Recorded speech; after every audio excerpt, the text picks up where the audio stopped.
नमस्कार, आप देख रहे हैं TTN 24 और मैं श्रुति। इस वक्त की बड़ी खबर आ रही है झारखंड से, जहां पीपरवार कोयलांचल क्षेत्र के कल्याणपुर में 3 दिवसीय जीतिया जतरा मेला महोत्सव का भव्य आयोजन किया गया। समारोह की अध्यक्षता टंडवा प्रखंड प्रमुख रीना कुमारी एवं संचालन अलेक्जेंडर तिग्गा ने किया। कार्यक्रम में बतौर मुख्य अतिथि झारखंड राज्य के श्रम एवं कल्याण मंत्री सत्यानंद भोक्ता एवं विशिष्ट अतिथि सिमरिया विधानसभा विधायक किशुन कुमार दास, सिमरिया अनुमंडल पदाधिकारी सुधीर दास, टंडवा दक्षिणी जिला परिषद सदस्य नेहा उरांव, चतरा जिला परिषद अध्यक्ष ममता कुमारी आदि लोग उपस्थित रहे। तो अधिकतर बेरोजगार जो दूसरे प्रदेशों में काम करने जाते हैं 5,000, 6,000, 8,000 के माह मिलता है तनख्वाह, जो तमिलनाडु, तेलंगाना, महाराष्ट्र और किसी न किसी तरह से घर न घर जाते हैं तो अखबारों में छपता है। झारखंड खनिज संपदा राज्य है, यहाँ धन का कमी नहीं है और राज्य सरकार का मन का भी कमी नहीं है। हम चाहते हैं कि यहाँ पर योग्यता हो या नन योग्यता हो, जिनका जो आवश्यकता है, हम लोग स्किल डेवलपमेंट के माध्यम से ट्रेनिंग करवा करके और विभिन्न कंपनियों को आमंत्रित करके सभी को कहीं न कहीं रोजगार से जोड़ने के काम सरकार कर रही है। हम 16/7/2022 को ऐतिहासिक मैदान मोराबादी में 12,000 युवा युवतियों को रोजगार से जोड़ने का काम किया और मेरा प्रयास है कि राज्य में जितने युवा युवतियां हैं जो चाहते हैं कि हमें रोजगार चाहिए, तो हुनर, हाथ का हुनर जरूरी है। इसलिए हमारे राज्य भर में प्रशिक्षण केंद्र चालू है। आप प्रशिक्षण प्राप्त कीजिए, आपको कहीं न कहीं हम रोजगार से जोड़ने का काम करेंगे और राज्य सरकार में विभिन्न विभागों में जो रिक्त पद है वो भरे जाएंगे। अभी शिक्षा विभाग के द्वारा 50,000 शिक्षकों के बहाली प्रक्रिया करने की स्वीकृति दी गई है। जो B.Ed है, जो टेट पास है, सभी का रास्ता, सभी का जगह, सभी का स्थान मिलेगा। इसलिए राज्य सरकार कम समय में बहुत उल्लेखनीय काम किया है, जो आप व्हाट्सएप के माध्यम से, फेसबुक के माध्यम से, अखबार के माध्यम से, टीवी के माध्यम से देखते भी होंगे, जानते भी होंगे और ज़्यादा बताने की आवश्यकता नहीं है। लेकिन खासकर चतरा जिला में जो भी आवश्यकता है गांव में विकास के लिए, रोजगार के दिशा में हम आपके साथ हैं और जो भी जरूरत है आप रांची में आकर मिल सकते हैं। प्रत्येक सप्ताह शनिवार रविवार चतरा में आते हैं, यहाँ भी मिल सकते हैं। मंत्री होने नाते पूरा प्रयास करेंगे कि जितना सरकार ने विभाग है, सभी विभागों से कुछ न कुछ काम चतरा जिला में हो, ताकि विकास की दिशा में अधिक से अधिक हो सके और यहाँ के लोगों को रोजगार मिल सके। और आज जितिया के शुभ अवसर पर आए हुए सभी भाइयों बहनों का, सभी दल के समाज सेवी नेताओं का मैं अपनी ओर से बहुत बहुत बधाई देते हैं, धन्यवाद देते हैं, जोहार करते हैं। जय हिंद, जय झारखंड। इस वक्त की बड़ी खबर आ रही है बोकारो से, जहां बोकारो रेलवे सुरक्षा बल की स्थापना दिवस के उपलक्ष्य में BGH ब्लड विभाग के सौजन्य से मंगलवार को रक्तदान शिविर का आयोजन किया गया। उद्घाटन Bokaro area manager Arvind Pradeep S ने किया। BGH के एडिशनल मुख्य चिकित्सा पदाधिकारी डॉक्टर श्रवण ने कहा कि रक्तदान करने से दिल की सेहत में सुधार होता है, दिल की बीमारियों और स्ट्रोक के खतरे को कम माना जाता है। कंबाइन करके सर, हिंदी में चलेगा, बोलिए सर। आज हमारा रेलवे प्रोटेक्शन फोर्स के द्वारा रेल प्रेमिसेस में ब्लड डोनेशन कैंप हम लोग एक ऑर्गेनाइज किए हैं। आज हम लोग सेलिब्रेट करते हैं RPF का रेसिंग डे। हर साल इस दिन में हम लोग एक ब्लड डोनेशन कैंप ऑर्गेनाइज करके रेल का स्टाफ के द्वारा बोकारो डिस्ट्रिक्ट और झारखंड स्टेट के लिए ब्लड डोनेट करके इसको एनकरेज करने के लिए ये हम लोग हर साल ऑर्गेनाइज करते हैं। This has been in practice every year, and it is being done with the help of Bokaro general hospital. Bokaro general hospital के साथ हम लोग कोऑर्डिनेट करके ये इवेंट को ऑर्गेनाइज करते हैं. हम लोग स्टाफ्स वॉलंटियर करके यहीं पे आके ब्लड डोनेट करने के लिए सब व्यवस्था करके. धन्यवाद. डॉक्टर श्रवण कुमार, बोकारो जनरल अस्पताल के एडिशनल CMO, आज बोकारो रेलवे स्टेशन में रेलवे सुरक्षा फोर्स द्वारा उनके स्थापना दिवस पर हर एक साल के भांति इस साल भी रक्तदान शिविर का आयोजन किए हैं और यहाँ के जो पदाधिकारीगण हैं, हमारे ARF साहब हैं, जिन्होंने अपने कर कमलों से इस कैंप का इनॉग्रेशन किए. मैं बोकारो जनरल अस्पताल की तरफ से, बोकारो स्टील प्लांट की तरफ से सभी रेल सुरक्षा कर्मियों को बहुत बहुत धन्यवाद देता हूं. इन्होंने हर एक साल रक्तदान शिविर का आयोजन करते हैं. धन्यवाद.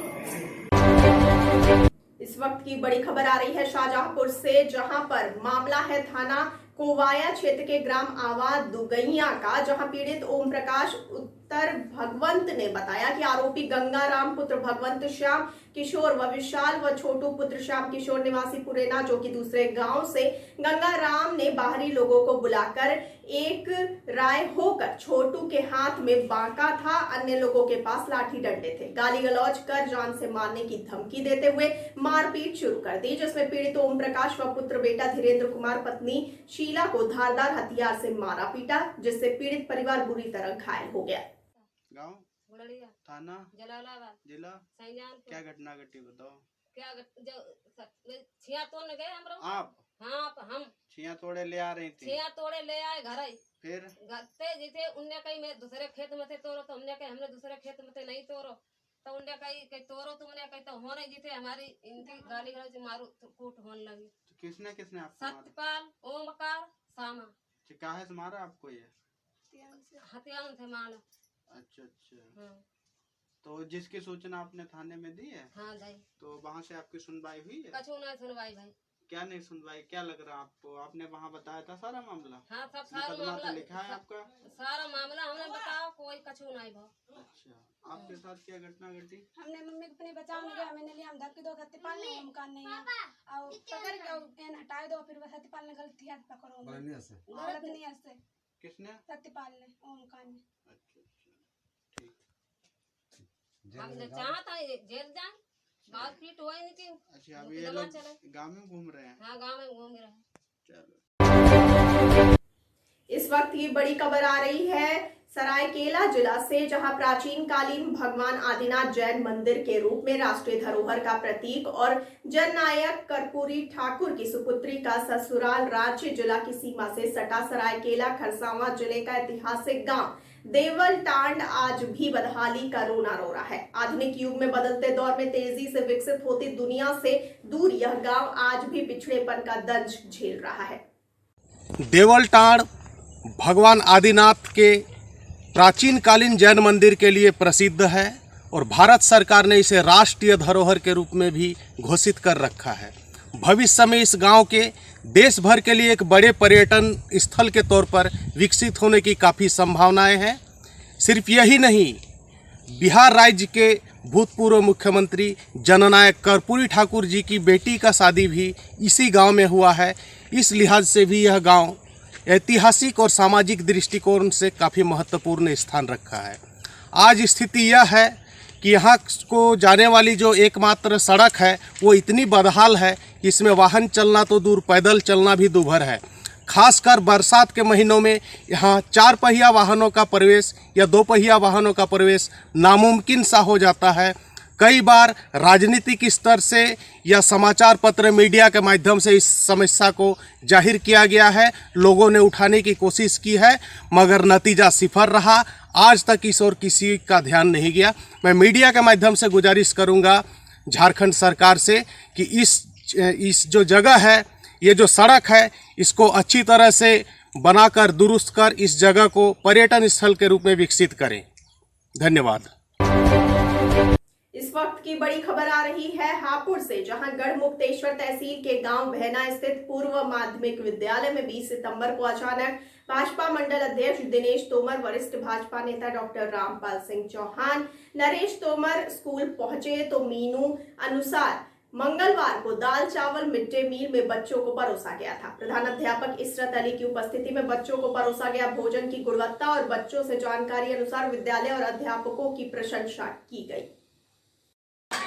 प्यारे बच्चों और उपस्थित बंधुओं, जैसा हम जानते हैं हमारे शिक्षा विभाग में बहुत ही मेहनत और लगन से शिक्षण प्रशिक्षण का कार्य किया जा रहा है और मैं ख़ास तौर से अपने इस स्कूल की ज़्यादा बड़ाई तो न करते हुए हमेशा यहाँ बहुत ही अच्छा डिसिप्लिन में बच्चे रहते हैं। खाना आप देख रहे हैं किस तरह से खा रहे हैं, हर तरह कभी भी कोई आकर के चेक कर सकता है, बहुत अच्छा। और डेली सुबह को प्रेयर के बाद बच्चों को पीटी और सफाई के विषय में हम 20 मिनट देते हैं। आज भी बच्चों को पीटी के बाद हमने क्या किया, सफाई के विषय में, डिसिप्लिन के विषय में, नैतिकता के विषय में बातें बताई। आपका धन्यवाद। इस वक्त की बड़ी खबर आ रही है झांसी से, जहां बड़वार झील के भरने के लिए नहर बनाई गई कि किसानों के खेतों की सिंचाई सही ढंग से हो सके, लेकिन जहां एक और किसानों के खेतों की सिंचाई की समस्या को दूर करने के लिए नहर का निर्माण करा गया, लेकिन नहर खुलते ही किसानों की फसलें बर्बाद हो गई। दरअसल नहर का पानी नहर के रास्ते ना जा करके किसानों की फसलों में भर गया, जिससे ग्राम बरौरा, मैगाय, अतरौली के किसानों की फसलें तबाह हो गई। क्या नाम है अम्मा आपको? हमारा मोहिनी नाव। क्या समस्या है? क्या समस्या हमें जाए कि हमारे जो तो सब हमारा खेत है 30 बीघा को, और हमारे सबरे में भरो पानी, हमारे कख है बताओ कहाँ कैसे भरा पानी? कैसे भरो? नहर छोड़ दई सो भरेगा पानी। नहर छोड़ दी? हाँ नहर छोड़ दई। कौन से गाँव में? बरौरा है जो गाँव बरौरा। हाँ पानी फसलें बर्बाद हो गई। हाँ तिली पूरी बैठ गई और मूंगफली है सो पूरी डूबी तो बता सड़ाई जे का हो जो। जहाँ से नाला था वहाँ से पानी नहीं निकल रहा है। नालो है सो नालो तो बचाए हैं, वो तो खुदवाओ नहीं और नहर पहले छोड़ दी। हाँ क्या नाम है भैया आपका? खलक सिंह। क्या समस्या है आपके यहाँ? समस्या ये भैया कि हमारे खेतों से पानी निकल रहा है, जहाँ से उसका नाला है वहाँ से पानी नहीं जा रहा है और हम लोगों की जमीन में उनके पानी निकल रहा है, भूमधरी जो हम लोगों की है, और ये फसल मर चुकी है और मूंगफली भी इतना तेज जा रहा है कि मूंगफली पानी के उखड़ के फेंक गई है। कैसे पानी कहाँ से आ रहा है? कैसा आ रहा है? ये पानी नहर का पानी है, उन सरकारी लोगों ने नहर छोड़ दी, जहाँ से नाला था वहाँ खुदाई नहीं हुई और यहाँ से पानी छोड़ दिया, तो हम लोगों के खेत में उनके पानी निकल रहा है। नहर नहीं खुदी है? अभी नहर नहीं खुदी है, आधी खुदी है, हमारे यहाँ से 800 मीटर नहीं खुदी है। अधूरी नहर खुदी है, फिर भी पानी छोड़ दिया। फिर भी पानी छोड़ दिया, तो हम लोगों का काफ़ी नुकसान हो चुका है। कम से कम 30 बीघा जमीन हमारी पूरी डूबी है पानी से, भूमिध्वस्त हो चुकी है, हुआ है की है। कृपया। क्या नाम है दादा आपका? मन्नू लाल। कहाँ के निवासी है? बरौरा। क्या समस्या आ गई आपके गाँव में? हमारे यहाँ हमारी 8 एकड़ जामा है, पूरी में पानी फिर रहा है, पूरी फसल नष्ट हो गई। मूंगफली बह के निकल के बाहर तालाब में जा रही। किस वजह से? नाले नहर का पानी आ रहा है। नहर का पानी आ रहा है? हाँ नाले में नहीं जा रहा है, एक बूंद पूरी हमारी ऊपर ज़मीन में हो जा रहा। ज़्यादा नुकसान है, हमारी फसल बिल्कुल बेकार है। जहाँ से नाला है वहाँ पानी जा नहीं रहा है। मेरी ज़मीन बंदी वह नंबर में वो पानी गुजर रहा हो। नहर खुदी नहीं है? पूरी नहर खुदी नहीं है, यहाँ बिल्कुल खुदी नहीं है। नहर का पानी आ रहा है? हाँ नहर का पानी आ रहा है। इधर छेक लगी, इधर आदमी लोगों ने खुदन नहीं दी। नहर खुदने नहीं दी? हाँ आप ही के गांव के लोगों ने? हाँ दमंग आदमी है, हम कुछ कह नहीं पाओ उनके वहाँ। क्या चाहते हैं आप? हमें तो मुआवजा चाहिए, हमारी फसल नष्ट हो गई, हमारे बच्चे का नुकसान है वो मिल जाए। जहाँ से नहर है वहाँ से पानी निकालो, हमारे नंबर में वो पानी नहीं निकले चाहिए, बस नाले में ले जाओ अपना। कोई प्रशासनिक अधिकारी आया था यहाँ का मुआवजा करने के लिए? जी साहब आए जी अबे, और एक जने जिलीदार आए थे। क्या बोल के गए वो? मिले माम जो मिले वो मिले और जो ना है कि नाला वहीं से खुदवा देंगे, अभी खुदवा देंगी हम यहाँ खुदवा के नाले में उपट के पानी बस खत्म हो जाएगी बात। अब फसल तो हमारी नष्ट हो गई, हमारे बच्चा कख है हमारे, हम हो गई पूरी फसल जितनी हमारे परिवार की थे आदमी हैं जी सब बैठे यहीं दिनों रात। देश के कई राज्यों में पशुओं और मवेशियों में लंपी वायरस का कहर फैलता जा रहा है। ये एक तरह की स्किन की बीमारी है जिसमें गाय एवं भैंस की त्वचा में गांठें नजर आने लगती हैं। इस वायरस के तेजी से फैलने के कारण से राजस्थान, यूपी, बिहार और एमपी में हजारों की संख्या में पशुओं की मौत भी हो रही है। वहीं इस लंपी वायरस को लेकर जिला कलेक्ट्रेट डॉक्टर इलैयाराजा टी ने बताया कि ये एक वायरस बीमारी है, जो कि यह बीमारी बहुत सारे टाइटल में आ रही है, लेकिन सबसे ज्यादा ये बीमारी गायों में देखने को मिल रही है। मगर जबलपुर में इस बीमारी की रिपोर्ट नेगेटिव है। नहीं, जैसे कि ना ये लंपी स्किन डिजीज़ हैं, ये एक वायरल डिजीज़ है, वायरल बीमारी है। एंड ये अभी बहुत सारे ना कैटिल में आ रही है, गाय में सबसे ज़्यादा है ना देखने को मिल रही है। बट अभी फ़िलहाल जबलपुर डिस्ट्रिक्ट में ना केस है ना रिपोर्टेड नहीं है, फिर भी है ना एडमिनिस्ट्रेशन अलर्ट है। मैंने इसके बारे में डिपार्टमेंट से एक मीटिंग भी लिया है और वेटनरी डिपार्टमेंट को डायरेक्शन भी दिया है, इसके पैम्पलेट्स के माध्यम से किसान को ना अवेयर भी करा दे। बट इसका वैक्सीन अवेलेबल है, इसमें एक गोट पॉक्स वैक्सीन है, उसको है ना हमको अभी ना सप्लाई भी है ना हो रही है। तो हम लोग है ना प्रायोरिटी एरियाज़ है ना, कौन सी एरियाज़ को है ना, कौन सी है ना एनिमल्स को लहाना है वो चेक करके मतलब लहाने के लिए भी डायरेक्शन भी दे दिया। पशु कल्याण है ना समिति है, उसके माध्यम से भी है ना ज़रूरत पड़े तो मतलब है ना इसको है ना हम लोग टैकल करेंगे। अदरवाइज़ ना गवर्नमेंट से ना स्पष्ट डायरेक्शन है, इसको लगातार है ना निगरानी रखें। कोई भी केसेस है ना जैसे कि है ना हमको है ना समझ में आए तो उसको तत्काल रिपोर्ट करें। अभी ना रिपोर्टिंग इंपॉर्टेंट है, जैसे विंध्य रीजन में अभी ना लंपी स्किन डिजीज़ है ना देखने को मिल रही है। ये भी है ना एयरबॉर्न डिजीज़ है, एरोसॉल बॉर्न डिजीज़ है। वायरस जब है ना हवा के माध्यम से भी है ना फैलती है, तो इसका है ना इसलिए हम लोग है ना पहले से सावधानी रखें। और कोई भी एनिमल्स इस प्रकार का है ना है तो हमको इमीडिएटली एक नंबर भी ना जारी हुआ है, एंड उसमें डिपार्टमेंट वेटनरी डिपार्टमेंट के डॉक्टर्स भी हैं, वेटनरी है ना सब सेंटर्स भी हैं, वहाँ इन्फॉर्म करेंगे तो डेफिनेटली डॉक्टर्स पहुँचेंगे। सिंस वायरल डिजीज़ है तो उसका है ना ट्रीटमेंट ही है ना शुरू करेंगे। बट सबसे ज़्यादा इंपॉर्टेंट है प्रिवेंटिव, ठीक है, उसके लिए एक वैक्सीन लगाना है, टीकाकरण होना है, उसका है ना प्रोसेस हम लोग स्टार्ट कर दें।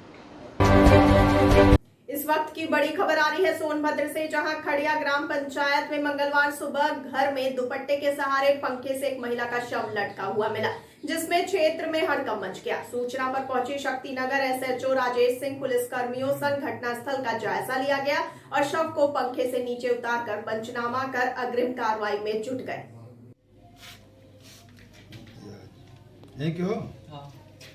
मोबाइल नंबर क्या तुम्हारा?